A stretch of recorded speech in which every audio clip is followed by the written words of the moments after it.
La semana pasada estuvimos hablando de esta serie llamada Un Sacrificio de Amor. ¿Cuántos creen que es un gran sacrificio de amor? Amén.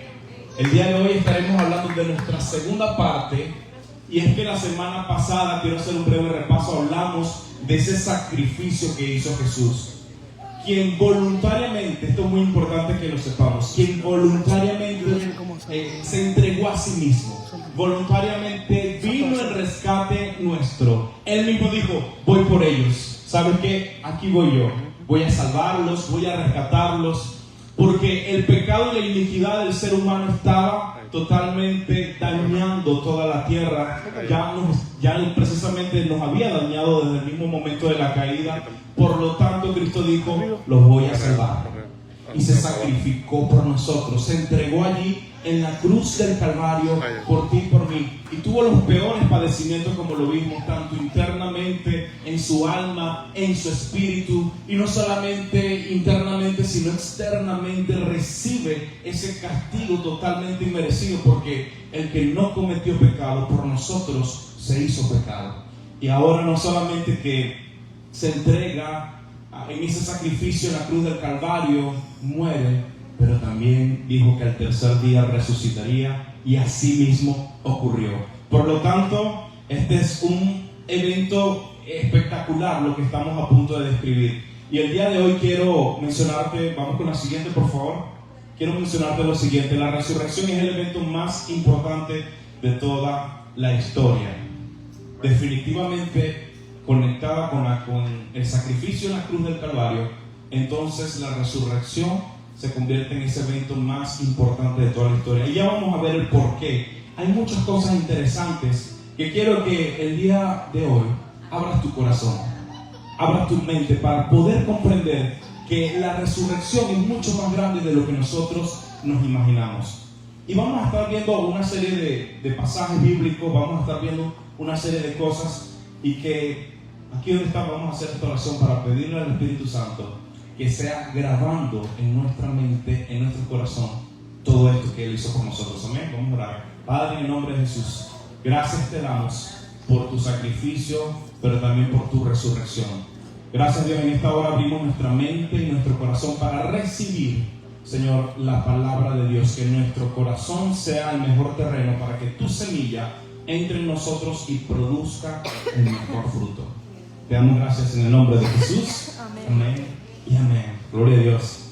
Vamos a comenzar entonces por describir el siguiente versículo bíblico. Quiero aprovechar de saludar también a quienes se están conectando a través de las redes sociales. Si quieren saludar a ustedes también, como siempre es un privilegio reunirnos acá. Siempre me contenta verlos a cada uno de ustedes. Son personas maravillosas. Amén.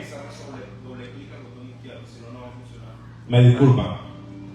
Gloria a Dios. Entonces vamos a estar viendo Mateo capítulo 28, verso del 1 en adelante. Después del sábado, al amanecer, el primer día de la semana, vinieron María Magdalena y la otra María para ver el sepulcro. Verso siguiente dice: y he aquí, prestemos atención, ¿qué pasó? Y he aquí hubo un gran terremoto, porque el ángel del Señor descendió del cielo, y al llegar, ¿qué ocurrió? Removió la piedra y se sentó sobre ella. Verso siguiente dice, que versículo 3: y su aspecto era como un relámpago, y su vestidura era blanca como la nieve. Los guardias temblaron de miedo de él, y quedaron como ¿qué? Como muertos. Nótense lo que está ocurriendo allí. Verso siguiente: y respondiendo el ángel dijo a las mujeres: no teman, porque sé que buscan a Jesús. ¿Qué dice? Quien fue crucificado. No está aquí, porque ha resucitado. Así como dijo: vengan, vean el lugar. Las hizo pasar. Vean el lugar donde estaba puesto. Verso siguiente: vayan deprisa y digan a sus discípulos que ha resucitado de entre los muertos. Gloria a Dios. Gloria a Dios. El Evangelio de Mateo nos da una descripción, y así como el Evangelio de Mateo, de esta misma manera lo hace Marcos, Lucas, Juan. Cada uno muestra desde un ángulo distinto los acontecimientos, que cuando logramos armar esta pieza de rompecabezas de los evangelios, nos muestra cómo se fueron suscitando entonces estos eventos tan maravillosos. Pero vamos a comenzar por definir simplemente la palabra resurrección. Esto es muy importante hacerlo. Dice que es un acto o evento por medio del cual las personas son traídas de la muerte a una vida sin fin al final de los tiempos. De manera que entonces es un acto por medio del cual las personas que son traídas de la muerte a una vida sin fin. Esta resurrección es distinta a otras resurrecciones que vimos en otros pasajes bíblicos, como por ejemplo Lázaro, entre otros, que fueron unas resurrecciones puntuales, mientras que la de Cristo habla de una transformación, de un estado de cambio totalmente diferente. Damos algunas pequeñas características. Dice que la resurrección es una parte del núcleo de la fe cristiana. Vaya que se convierte en un evento tan importante, y ahorita lo vamos a ver por qué. Constituye también un argumento apologético. Esto significa que de esta manera nosotros tenemos elementos para defender la fe de nosotros, la fe en Cristo Jesús, la fe cristiana. Podemos entonces, a través de este evento tan maravilloso, hacer defensa de todo lo que nuestro Dios hizo. Si Cristo no hubiese resucitado, hubiese quedado como un simple mártir. Disculpen, vamos con la anterior, me faltó una más. Y propuesto en la palabra de Dios como un hecho salvífico. Es decir, que la resurrección guarda de alguna manera una conexión especial con nuestra salvación. Amén. Ahora sí, vamos avanzando con la siguiente. Vamos a ver a continuación 6 aspectos importantes, muy importantes, de la resurrección de Cristo. Vamos a pasarnos por distintos aspectos que acompañan a este evento tan maravilloso. El primero de ellos es: las evidencias son sólidas. Y usted dirá, ¿por qué? ¿Algún curioso acá que quiere saberlo? Ya lo vamos a descubrir juntos. Vamos a lo primero. Con respecto a las apariciones, en primer lugar tenemos que hay una serie de apariciones. Es decir, inmediatamente a la resurrección Cristo se muestra. No fue que simplemente la tumba quedó vacía. ¿Y dónde está? ¿Dónde está? Y nadie lo vio. No, es que se aparece y vamos a comenzar a ver una serie de testigos. En primer lugar tenemos a las mujeres como testigos. Ya van a ver por qué esto es tan importante. Dice Mateo, en su capítulo 28, verso 8: entonces ellas, saliendo del sepulcro con temor y gran gozo. Imagínense la mezcla de las emociones. ¿Alguien ha tenido miedo, temor, que te tiemblan las piernas y al mismo tiempo gran gozo? No me puedo imaginar ese hecho tan particular, pero sí creo que podemos quizás hacer un poquito juego con la imaginación, ¿cierto? Fueron corriendo a dar las nuevas a sus discípulos. Resulta que entre ellas se encontraba María Magdalena, dice que estaba María, la madre de José, y también hay otro pasaje que menciona, una más que no recuerdo ahorita el nombre, cuando armamos el rompecabezas de los evangelios. Pero esto es muy importante porque este testimonio incluido, por ejemplo, hablando particularmente, no se me distraiga, cuando hablamos particularmente del evangelio de Mateo, cuando hablamos de este evangelio, el hecho de que Mateo haya dejado el detalle allí escrito de que fueron mujeres, déjenme decirles que no lo ayudaba. No lo ayudaba. Y la razón por la cual este detalle de que fuesen mujeres no lo ayudaba es porque el voto de una mujer, es decir, sus palabras, lo que decía para aquella época, para ese momento, lo que decía una mujer no tenía validez. Déjenme decirles que las mujeres ni siquiera eran contabilizadas cuando se hacían cálculos estimados socialmente hablando. Cuando van a hacer un censo, normalmente contaban a los hombres, pocas ocasiones contaban también a las mujeres. Imagínense en ese contexto que el evangelista Mateo decide incluirla en el relato bíblico. Esto nos da una pista algo importante.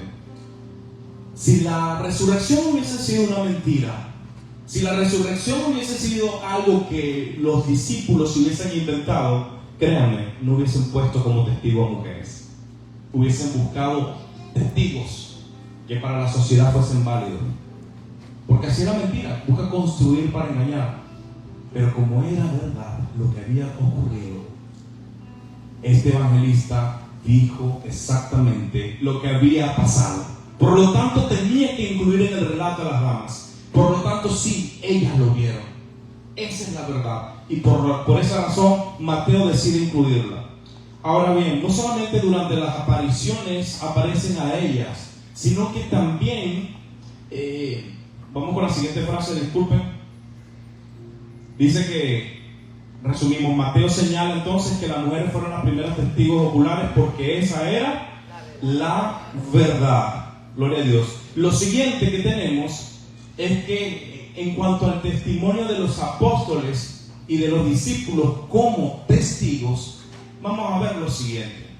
Marcos capítulo 16, verso del 11 en adelante dice: pero cuando ellos oyeron, presta atención, pero cuando ellos oyeron que estaba vivo y que había sido visto por ella, no lo creyeron. Una de ellas se acerca a los, porque las otras tenían miedo y salieron corriendo, dicen en los otros relatos. María Magdalena se le acerca y le dice: el Señor ha resucitado.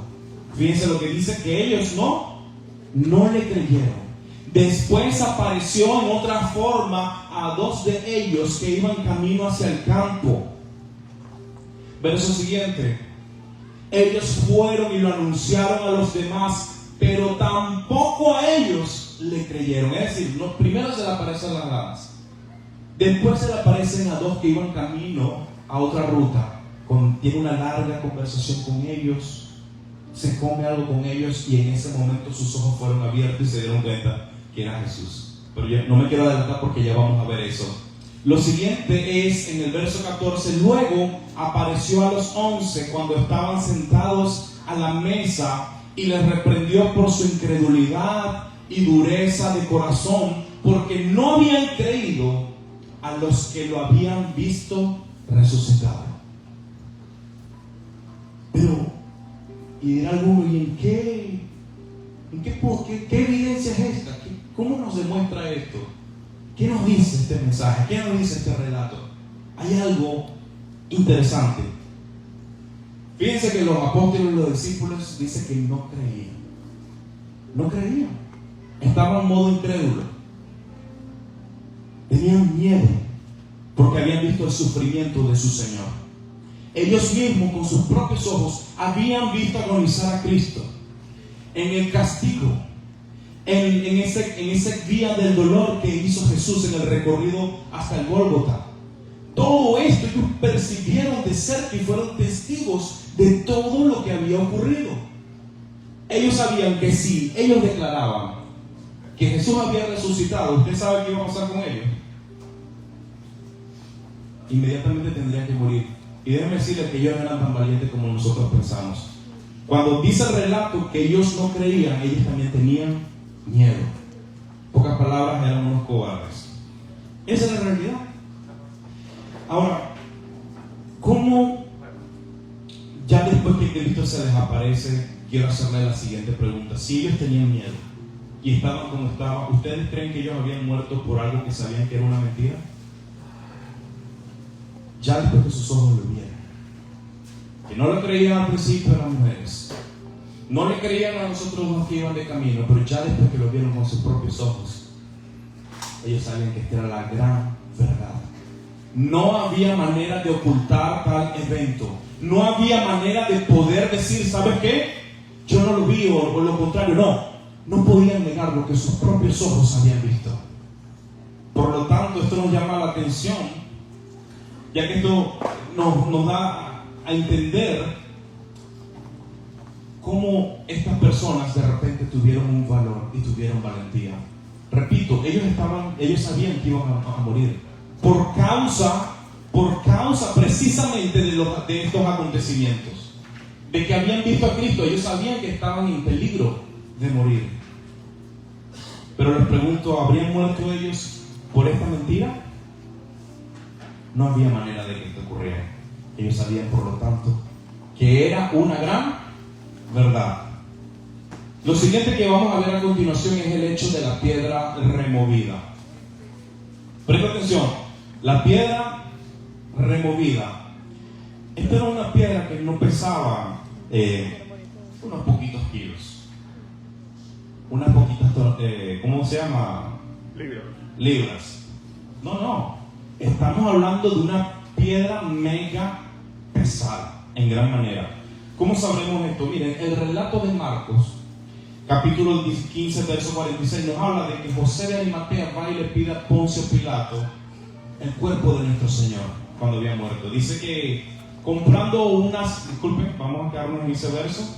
Dice, comprando una sábana y bajando de la cruz, José lo envolvió en la sábana y lo puso en un sepulcro que había sido cavado en una peña. Fíjense lo siguiente, como dice la frase. Luego ¿hizo qué? Hizo rodar una piedra a la entrada del sepulcro. No dice la rodó, dice hizo rodar. Quiere decir que él solo no podía con esta piedra. Una sola persona no tenía la capacidad de mover una piedra de esta magnitud. Así que sabemos y nos hacemos la pregunta: ¿quién quitó la piedra?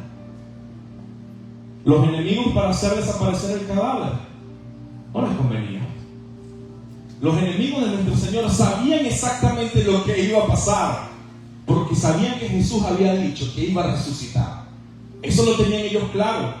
Por lo tanto, no les convenía que el cuerpo de Jesús desapareciera. Entonces, ¿quién la quitó? Los soldados. ¿Qué interés podían tener en ellos? Díganme ustedes. ¿Qué interés tenía un soldado romano en remover una piedra? Ninguno.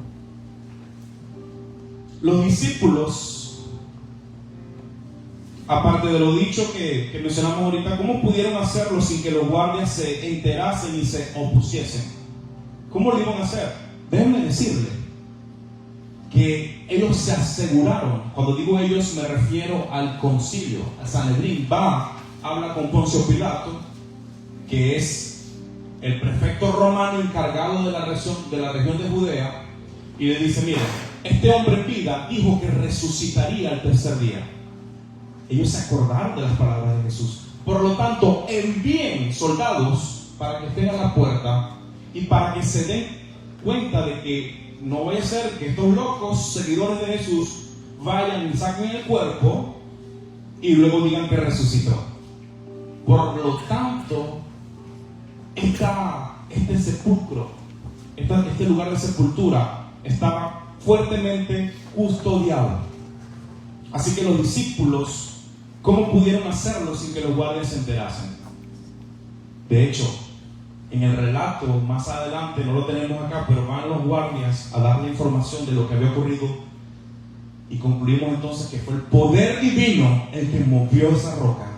El poder sobrenatural de Dios movió esa piedra. El poder sobrenatural de Dios quitó lo que estaba estorbando en el camino. Y aprovecho y te pregunto: ¿hay alguna piedra en el camino de tu vida que no te deja avanzar en el Señor? Si estás en Cristo Jesús, ¿hay alguna roca que no te deje avanzar? ¿Hay algo que Dios no pueda quitar? Pues Dios es todopoderoso para quitarlo todo de en medio, para que su gloria se muestre, para que abra su camino. Gloria a Dios. Estos hombres, sorprendidos por este evento, sabían que el poder sobrenatural había movido aquella piedra. Por lo tanto, ellos fueron a decirle a sus supervisores lo que había ocurrido.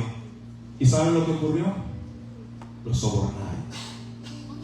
No puede ser esto. Lo que ustedes están diciendo, esto es una locura. Soldados, ustedes están locos. Dice la Escritura que los sobornaron para que no diesen detalles de lo que había ocurrido con respecto al ángel del Señor, al poder divino. Esto nos lleva a nuestro tercer punto de evidencias importantes a considerar. Es que la tumba vacía nos habla de algo muy importante, y ya vamos a ver por qué. Algunos dirán: positivamente, la tumba vacía no dice nada. Bueno, ¿qué me dice a mí una tumba vacía? Está vacía, cualquier cosa la pudo vaciar, dirá un incrédulo. Pero negativamente sabemos por la misma Escritura que entre el Sanedrín, que entre el concilio, que entre el pueblo que no había creído, sabía que algo había pasado, algo sobrenatural había ocurrido. ¿Y cómo sabemos esto? Por la misma Escritura en el libro de Hechos, cuando ellos intentan confrontar a los apóstoles, a los discípulos, quienes estaban predicando el Evangelio por todas partes. antes, fíjense lo que sucede.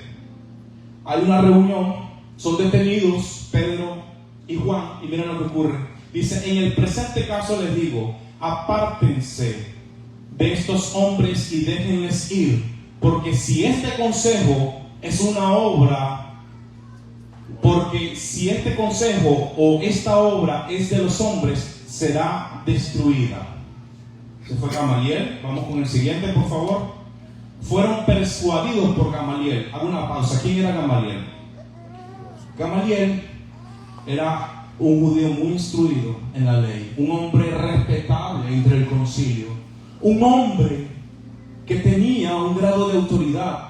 Y por un momento Gamaliel, al ver estos acontecimientos, al ver estos hechos, fueron persuadidos todos estos hombres y dijeron, y llamaron a los apóstoles, y después de azotarles, les prohibieron hablar en el nombre de Jesús y los dejaron libres. En ese relato, si usted puede leer el capítulo 5 del libro de Hechos, en ningún momento la contradicción o lo que hacían, lo que tenían como elemento para contradecir a los discípulos no era: no, ustedes están locos, Él nunca resucitó. Él no resucitó, eso no sucedió. No, fíjense que no lo niegan. Ellos sabían que había ocurrido y no les quedó de otra más que simplemente prohibirles hablar en el nombre de Jesús. No niegan el evento, saben que ocurrió. No les quedaba más de otra que decirle: cállense, no digan nada, no hablen, porque ellos mismos sabían lo que había pasado. Amén. Amén. Vamos a ver ahora. Ya vimos entonces lo que fueron los eventos sólidos, y hay muchos más, pero solamente describimos estos. Vamos a ver ahora la naturaleza de la resurrección. ¿Qué significa eso?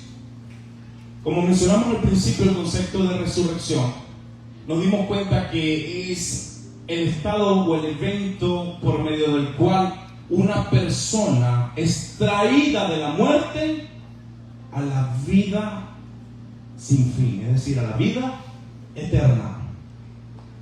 La resurrección de Cristo no fue una mera reunión de un alma en un cuerpo devuelto en la vida, como ocurrió en otras resurrecciones anteriores. No fue que simplemente volvió el alma al cuerpo, a ese mismo cuerpo, sino que, como vimos en el caso de Lázaro, que fue una resurrección previa que marcan los evangelios. La resurrección de Lázaro simplemente vuelve el alma al mismo cuerpo.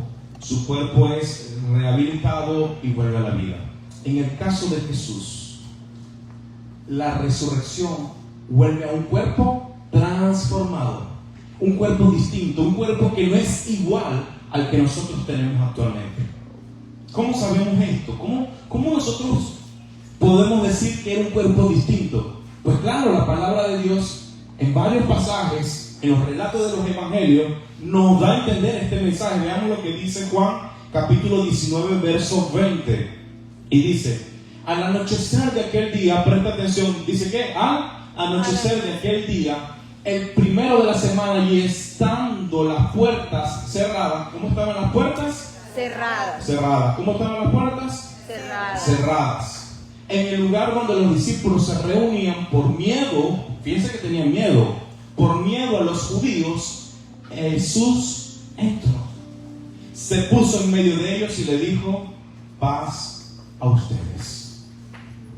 Nótense lo que dice el relato, que las puertas estaban cerradas. Verso 20 dice: habiendo dicho esto, le mostró las manos y el costado, y los discípulos se regocijaron cuando vieron al Señor.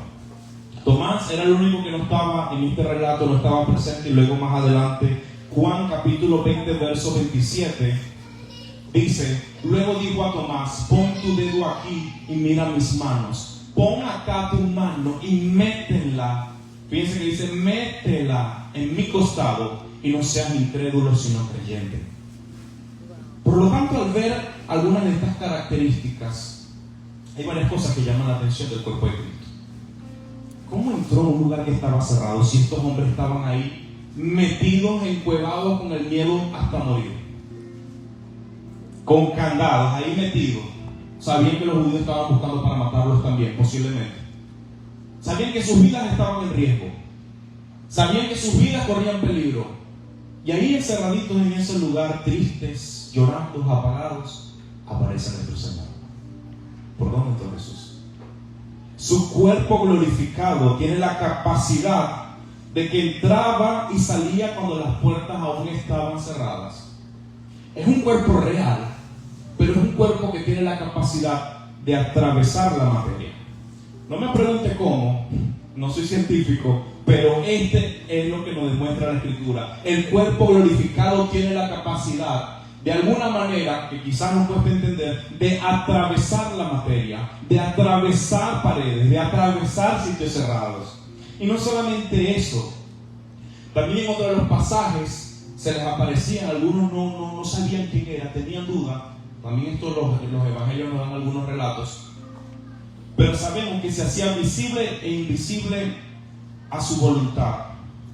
Su rostro era diferente del familiar al rostro anterior. Su rostro era diferente al que ellos estaban familiarizados. Hubo un cambio, hubo una transformación en el rostro de Jesús. De manera que se le revelaba, lo veían, eres tú, Señor. Pero antes de eso hablaba, comía con ellos y ellos ni cuenta se daban. Quiere decir que su rostro tuvo una transformación también. Así que concluimos que su cuerpo es verdadero, pero tiene una serie de elementos y características. Y déjame decirle algo. Cuando Cristo ha de venir, cuando venga primeramente por su iglesia en el arrebatamiento, nuestros cuerpos, dice que los que estén presentes en ese momento, nuestros cuerpos van a ser transformados en un abrir y cerrar de ojos. Y los que están muertos en Cristo, que dice que resucitarán. Gloria a Dios. Aleluya. ¿Estamos entendiendo lo que está pasando acá? ¿Estamos viendo cómo los eventos van a suceder posteriormente en nuestras vidas? Lo tercero que vemos de la resurrección es que se cumplió la palabra profética. Se cumplió la palabra profética. Una vez más.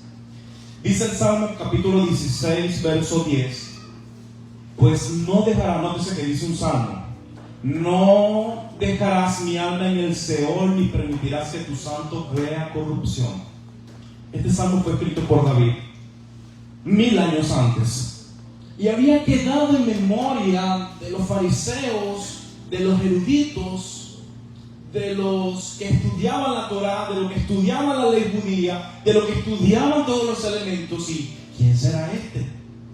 Porque David ciertamente su cuerpo está en un sepulcro, la tumba de David, ¿cierto? Pero dice que pues no dejarás mi alma en el Seol, ni permitirás que tu santo vea corrupción. Posteriormente el apóstol Pablo y Pedro citan a este salmo para describir que este salmo se cumplió en Jesús. Cuando David, inspirado por el Espíritu Santo, escribe este salmo, cuando llega a esa parte, inspirado, estaba diciendo que Jesús, su alma no iba a ver corrupción, sino que su cuerpo iba a ser transformado, glorificado. Esto se le revela a los apóstoles, a los seguidores de Jesús posteriormente. Por lo tanto, vemos que también Jesús prometió y cumplió. Hay otro pasaje en Mateo, y no solamente en Mateo, hay muchos pasajes en los evangelios, varios pasajes, bastantes pasajes, donde nuestro Señor dice cosas como esta. Por ejemplo, Mateo 16:21 nos describe: desde entonces Jesús comenzó a explicar a sus discípulos que le era preciso ir a Jerusalén y padecer mucho de parte de los ancianos y de los principales sacerdotes y de los escribas, y ser muerto y resucitar al tercer día. Gloria a Dios. Entonces sabemos que lo que Jesús prometió, Jesús lo cumplió. También hay otro pasaje que relata la señal del profeta Jonás. No lo tenemos por acá, pero se lo digo. Dijo: así como estuvo Jonás en el vientre de un pez, así estará el hombre 3 días y 3 noches en la tierra, bajo la tierra. La señal del templo, dijo también que su cuerpo iba a ser, que el templo iba a ser destruido y en 3 días él lo volvía a reedificar. Y mucha gente dijo: estás loco. Lo que no sabían que Jesús mismo era el templo y morada de Dios. Que la presencia viva de Dios habitaba en él. No se refería al templo que tenían los judíos en ese momento, se refería a sí mismo, que en 3 días lo reedificaría. Por lo tanto, sabemos que lo que Jesús prometió, Jesús cumplió. Y déjame decirte algo: si Jesús ha prometido venir por su iglesia, si Jesús ha prometido volver, ¿ustedes creen que no lo hará? Claro que sí. Ahí tú y yo estamos incluidos en el plan divino de Dios, en el proyecto divino. Dios va a venir a rescatarnos. Amén. Así que la resurrección en sí demuestra cuán valioso es para nosotros como creyentes. Este evento se va a llevar a cabo. La hora ni el día nadie la sabe. ¿En qué momento ocurrirá o comenzarán a darse estos eventos que llaman los estudiosos de la teología como los eventos escatológicos, el estudio del final de los tiempos, eventos del porvenir, dicen algunos? Esto exactamente el día y la hora en qué momento se va a iniciar, nadie lo sabe, solo el Padre lo sabe. Amén. Lo siguiente, que la resurrección, nuestro cuarto punto, es que tiene una importancia muy grande salvífica. ¿Con qué se come eso? Con sal. Bueno, esto quiere decir que representa muchísimo en nuestra salvación. Lo que hizo Jesús en la resurrección tiene un peso gigantesco en nuestra salvación. Y algunos dirán, ¿cómo es eso? Vamos a ver algunos pasajes, porque esto es importante que usted como creyente se fundamente en la palabra y usted sepa y tenga seguridad, certeza y convicción de lo que está escrito se va a cumplir y se está cumpliendo. Amén. Dice 1 Corintios capítulo 15, verso del 12 al 17. Ahora bien, si Cristo es predicado como que ha resucitado de entre los muertos, ¿cómo es que algunos de ustedes, dice el apóstol Pablo a los Corintios, cómo es que algunos de ustedes dicen que no hay resurrección de muertos? Nótense que el apóstol Pablo exhorta a los hermanos que están en Corinto en esa epístola, en su capítulo 15. ¿Cómo es eso que ustedes dicen que no hay resurrección de muertos? Usted está loco. Hablándole en términos latinos, tú estás loco. Tú te volviste loco. Verso siguiente, verso 17, más adelante dice: y si Cristo no ha resucitado, la fe de ustedes es inútil. Todavía están en sus pecados. Nótese la importancia salvífica que tiene la resurrección para nosotros. Cuando usted y yo creemos en Cristo como nuestro Señor y Salvador, también dice que creemos que Dios le levantó de entre los muertos. Así que la resurrección forma parte vital de lo que nosotros creemos. Forma una pieza fundamental en la doctrina del creyente cristiano. No se te olvide esto, mi amado hermano. Hay personas que han tratado de desvirtuar que Jesús no resucitó. Yo no puedo creer cómo esto es concebible en algunas denominaciones llamadas cristianas. Dice que llamadas cristianas, y me disculpan algunos, pero es que nosotros como creyentes creemos por completo en todo lo que hizo Jesús. No es que creemos algunas cosas y quitamos otras. No, o creemos todo o no creemos nada. Eso es lo que le está diciendo el apóstol Pablo. Si Cristo no ha resucitado, la fe de ustedes es inútil. Dice, inútil, no tiene utilidad. Todavía están en sus pecados. Ustedes no saben lo que están pensando, le dijo el apóstol Pablo a estos creyentes. Así que, hermano, atesore en su corazón esta gran verdad y aférrese, porque usted verá vida y su cuerpo va a ser transformado. Si no le toca partir, si no le toca morir, le va a tocar resucitar. Perdón, no le va a tocar ser arrebatado. Por lo tanto, si muere va a ser resucitado, pero si está presente el momento de nuestro Señor, usted va a ser arrebatado. Su cuerpo va a ser transformado. En algún caso el cuerpo va a ser transformado. Y algunos dirán, bueno, y las cenizas, y lo tiraron allá en las playas, en el mar. ¿Qué pasa con los que echaron las cenizas para allá? Por favor, si el poder de Dios resucitó a Jesús, ¿ustedes creen que no va a cambiar todo esto? Ya les expliqué que va a ser un cuerpo distinto, va a ser un cuerpo glorificado. Y el apóstol Pablo dice por eso que en la naturaleza hay que sembrar lo corruptible para que la planta que crezca sea incorruptible. Eso está ahí también en Corintios lo puede ver, le invito a que vea en su casa 1 Corintios capítulo 15. Hermano, siéntese con la palabra, dedique tiempo a la escritura, aparte tiempo, así sea unos 5 minutos, unos 10 minutos, pero hágalo.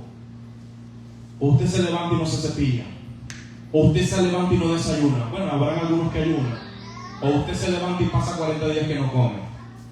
No, hermano, la palabra de Dios es el pan para nuestro espíritu, para nuestra vida, para nuestro ser. Amén. Amén.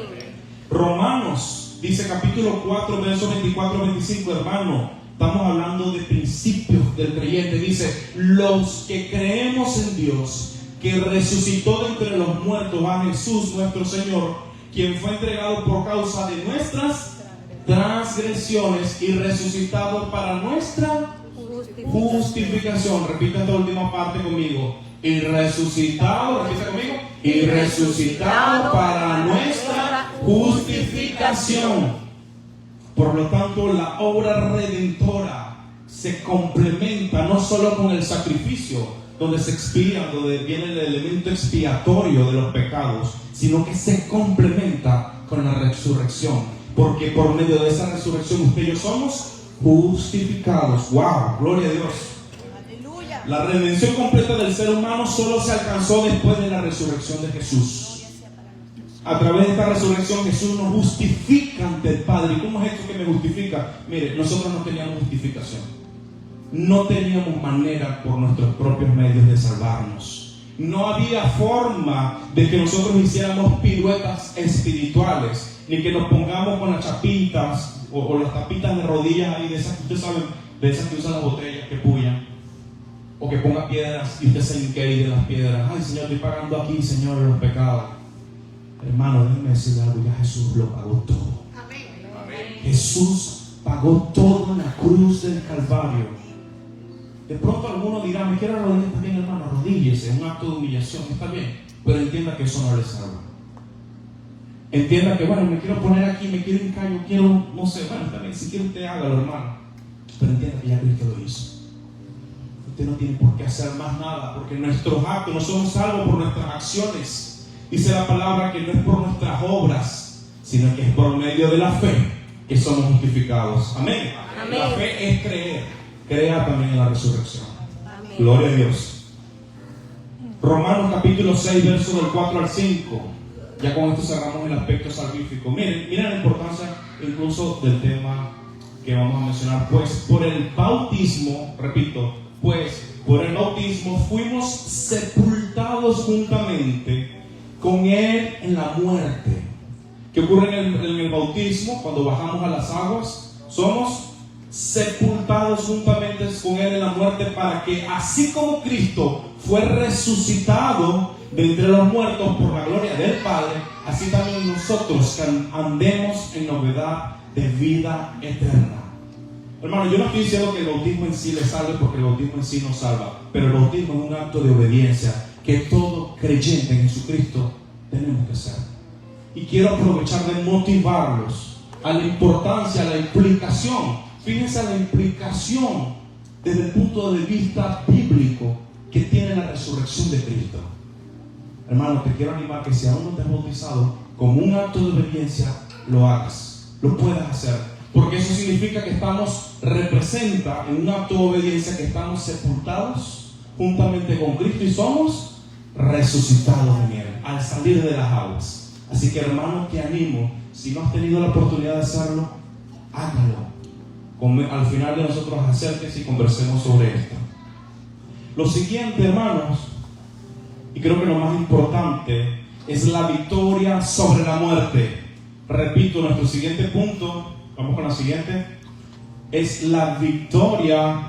Fíjense, disculpe, vamos al verso 5, dice: porque así como hemos sido identificados con Él a la semejanza de su muerte, también lo seremos en la semejanza de su resurrección. Ahora sí, vamos con el siguiente punto. Hay esperanza. Tenemos esperanza. Amén. En la resurrección de Cristo, la victoria sobre la muerte. Amén. Escucha, hermano, la victoria sobre la muerte. Amén. Ciertamente por causa del pecado, nosotros morimos físicamente, pero tenemos vida en Cristo Jesús. Tenemos vida espiritual. En cambio, el pecado, aquel que no ha podido venir a Cristo, aquel que no ha podido tener a Cristo como su Señor y como su Salvador, déjenme decirle que no solamente experimenta la muerte física, sino que también experimenta la muerte espiritual, que significa separación. Pero por medio de Cristo, en el sacrificio y en su resurrección, tenemos vida. Hay victoria. Amén. Hay victoria sobre la muerte. Y les digo algo, hermano. Hay una aplauso al Señor ahí. Esos seres que se han ido, esos seres queridos que se han ido, si están en Cristo, los vamos a volver a ver. Amén. Y solamente hace falta poner la fe en Jesús. Por lo tanto, solo creer que Jesús es el Señor nos hace salvos. Gloria a Dios, gloria a su nombre. Su nombre es poderoso. Juan capítulo 14, verso 19, dice de la siguiente manera: todavía un poquito, cuando estaba el Señor con los discípulos, digo el contexto, todavía un poquito y el mundo no me verá más, pero ustedes me verán, porque yo vivo, ustedes vivirán. Gloria a Dios. Fíjense las palabras que le dicen sus discípulos. Estaba a punto, el contexto es que nuestro Señor estaba a punto de marcharse. Los comienza a preparar sus corazones, porque sabían que venían días duros y difíciles. Pero le dice: todavía un poquito y el mundo no me verá más. Nótese que dice el mundo, que ya el mundo no lo iba a ver más, pero ustedes me verán. Esto marca que sus discípulos lo iban a volver a ver en la resurrección. Iban a ver su cuerpo resucitado, gloria a Dios. Iban a ver su cuerpo transformado. Y no solamente eso, les dijo: porque yo vivo, también ustedes vivirán. Amén. Gloria a Dios. Hay esperanza. La resurrección se traduce en esperanza para ti y para mí. No cualquier esperanza, sino que tenemos esperanza de vida eterna. Tenemos esperanza de que cuando partamos de este plano terrenal, que salgamos de esta materia, que estamos acá, nuestros cuerpos más adelante con Cristo van a ser transformados. Amén, aleluya. La frase porque yo vivo, también ustedes vivirán, denota claramente que gracias a la resurrección nosotros también resucitaremos. Amén. Primera de Corintios capítulo 15, versos 54 al 55, ¿qué nos dice? Y cuando esto corruptible,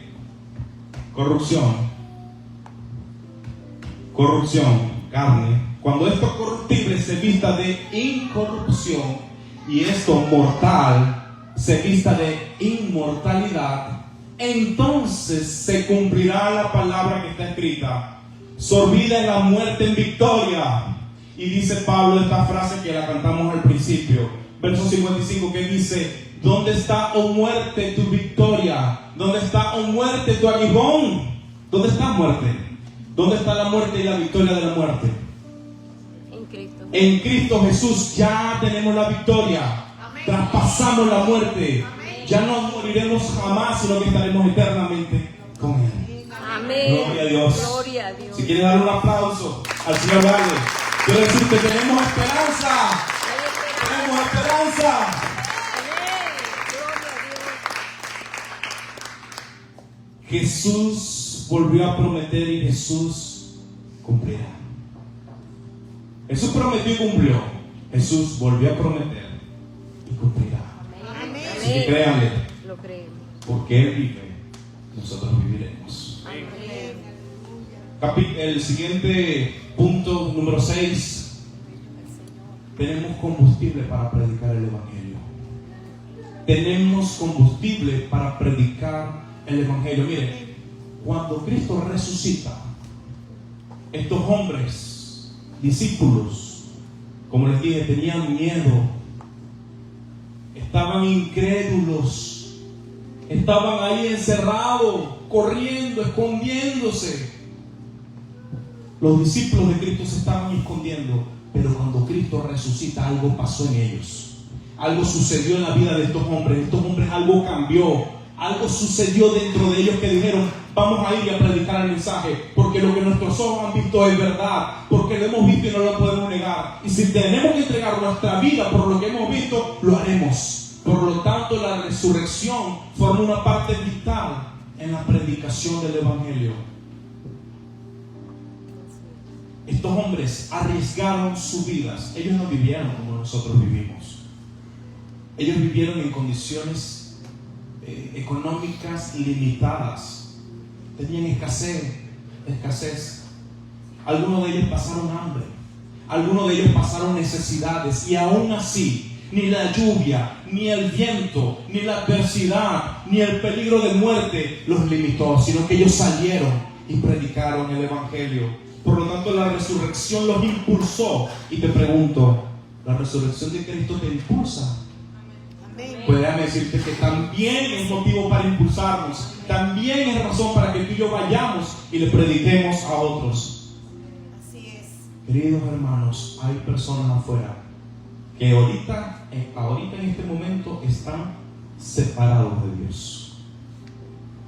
¿Conoces a alguien?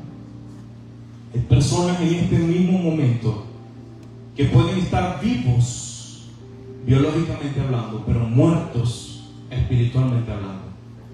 Hermanos, usted y yo tenemos la misión de ir y predicar el Evangelio, porque esas personas necesitan llegar al conocimiento pleno de Jesús. Amén. Amén. Dice Hechos capítulo 4 versos 17 al 20. Fíjense lo que sucede en la vida de los apóstoles. Dice: para que no se divulgue cada vez más entre el pueblo, amenacémosles. Estos eran una vez más el Sanedrín, los concilios, los judíos. Vamos a amenazarlos para que de aquí en adelante no hablen a ninguna persona de este nombre. Ni siquiera decían el nombre de Jesús. Era el innombrable Jesús. Verso siguiente. Verso 18 dice: entonces los llamaron y les ordenaron terminantemente que no hablaran ni enseñaran en el nombre de Jesús. Verso 19 que nos dice: pero respondiendo Pedro y Juan les dijeron: juzguen ustedes si es justo delante de Dios obedecerles a ustedes antes que a Dios. Verso siguiente: porque nosotros no podemos dejar de decir lo que hemos visto y oído. No pudieron callarse, no pudieron decir: no, esto es una locura, ¿qué voy a hacer? No podemos dejar de decir lo que hemos visto y oído. Y repito, si tuvieron que entregar su vida, y déjenme decirles que sí la entregaron por causa de la predicación del Evangelio. Quiero decirte algo, amado hermano. Pedro, quiero hacer una breve pausa en Pedro. Sí, Pedro, el que le negó 3 veces, ¿se recuerdan? 3 veces le negó Pedro. Y posteriormente en la resurrección 3 veces es nuevamente restaurado. Su vida nuevamente es transformada. Miren, yo les digo algo. Pedro, si habiendo visto los milagros que vio de Jesús y le negó, ¿ustedes creen que no tenía motivo para ya decir: ya no voy a seguir con esto, esto es una locura, ya no voy a seguir? Pero el evento de la resurrección marcó su vida para siempre. El evento de la resurrección también debe marcar nuestras vidas para siempre. Amén. Amados hermanos, la resurrección para nosotros significa mucho. Por lo tanto, porque Él vive, nosotros viviremos. Amén. Y lo mismo que motivó a Pedro para ir por otros, debe ser lo mismo que nos motive a nosotros para ir a predicar a nuestros mensajes, para ir a predicar a otros el mensaje. Quiero decirte que hoy resucite esa pasión por seguirle y predicar su palabra a otros. Que hoy, si tu pasión se había apagado, quizás estabas desanimado, desanimada, quizás has estado preocupado, angustiado, angustiada. No sé qué situación estás viviendo. No sé si estás pasando por una situación de salud. No sé si estás pasando por una situación emocional. Pero quiero decirte, hoy que estos sueños resuciten en Cristo Jesús, hoy tenemos la oportunidad de una vez más ser restaurados, de que podamos ir y avanzar en la predicación del Evangelio. Si hubo algo que alguien te hizo en el pasado, tal vez un creyente de que llamándose cristiano te ofendió, tal vez un creyente de que llamándose que creía en Jesús te lastimó, pero quiero que hoy esas heridas sean sanadas y que a partir de ahora tú digas: Señor, perdóname, pero yo quiero caminar contigo, yo quiero seguirte y quiero hablar de tu palabra.